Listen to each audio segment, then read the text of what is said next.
Christophe Maillet, bonjour. Bonjour Thibault. Vous êtes vice-président chez CGI, expert dans le domaine des ressources humaines. Alors, d'après vous, quel est l'impact de la révolution numérique pour les DRH? C'est vrai qu'aujourd'hui, on parle de plus en plus de dématérialisation, d'externalisation, voire, pour reprendre un terme à la mode, d'ubérisation.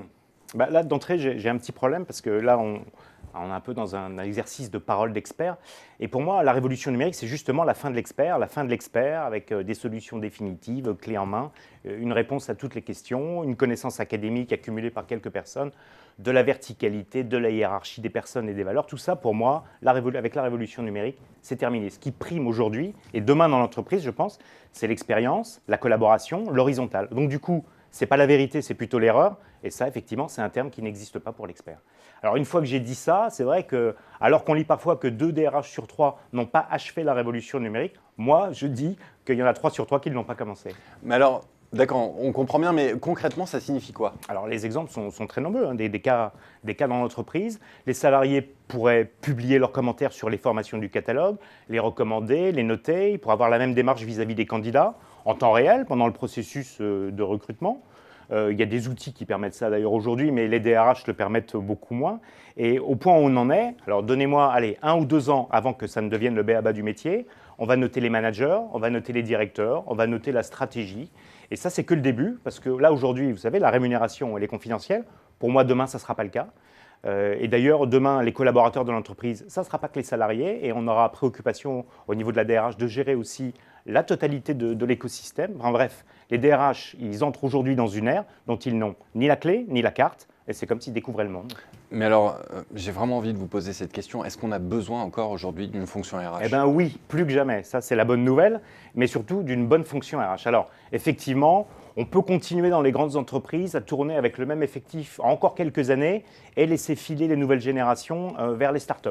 Mais je pense que c'est quand même un raisonnement assez court-termiste et ce n'est pas l'objectif. Pour moi, la fonction RH, elle doit se transformer, elle doit demain et dès aujourd'hui assumer 3 rôles qui sont en rupture complète avec les habitudes. Et le premier, c'est de provoquer le changement. Et je pense que ça demandera beaucoup de courage car le top management, les personnes clés d'aujourd'hui, aux opérations, ils n'en verront pas forcément l'intérêt. Et là, il va s'agir pour la DRH de rouler pour les outsiders.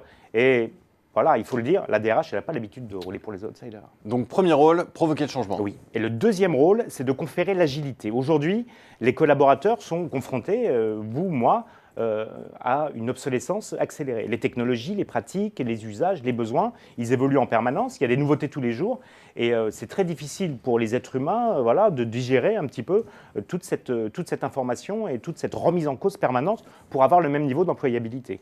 Donc aujourd'hui, les DRH, ils ont des budgets formation, ils les utilisent pour accumuler des connaissances, ils ne devraient pas faire ça, ils devraient se préoccuper plutôt de former les gens à la capacité d'apprendre, à la capacité à collaborer, à la capacité à observer et à partager. Et le troisième rôle? Alors le troisième rôle, pour moi, c'est mon préféré, c'est le plus important, c'est protéger. Personne ne pense sérieusement que c'est sain et durable aujourd'hui de travailler en 24/7 sur un petit écran de smartphone géolocalisé, branché, dépendant. Non, il faut que les DRH s'emparent du sujet de la qualité de la vie au travail. Et c'est vraiment une question de survie pour la société. Mais vous le percevez, cet épuisement, cette addiction qui culmine un peu dans le personnage japonais de l'otaku qu'on retrouve mort de fatigue dans sa chambre de bonne, accroché à son jeu vidéo massivement en ligne et complètement anonyme. Et là, si la DRH ne le fait pas, personne ne le fera. Mais alors, pour la DRH, par où commencer? Alors moi, j'aime bien recommander d'essayer de faire participer tous les collaborateurs à des genres d'appel au peuple. On dit call to action en anglais, bien sûr. Alors il y a plusieurs applications qui permettent d'organiser ça. Donc il s'agit de les faire coopérer pour résoudre des problèmes, faire émerger des idées. Alors de manière horizontale, où chaque collaborateur vaut une voix, où il n'y a pas d'expert. Et ça, je pense que c'est un bon moyen d'engager les équipes. Et ça me rappelle la citation de Jenny Holzer, que vous connaissez peut-être, Thibault, qui est une célèbre artiste new-yorkaise et qui écrivait « Put food out in the same place every day, talk to the people who come to eat, organize them ». Et c'est peut-être un petit peu comme ça que la DRH va pouvoir engager la révolution. Eh bien, merci beaucoup, Christophe Maillet, pour cet éclairage. Merci. Merci, Thibault.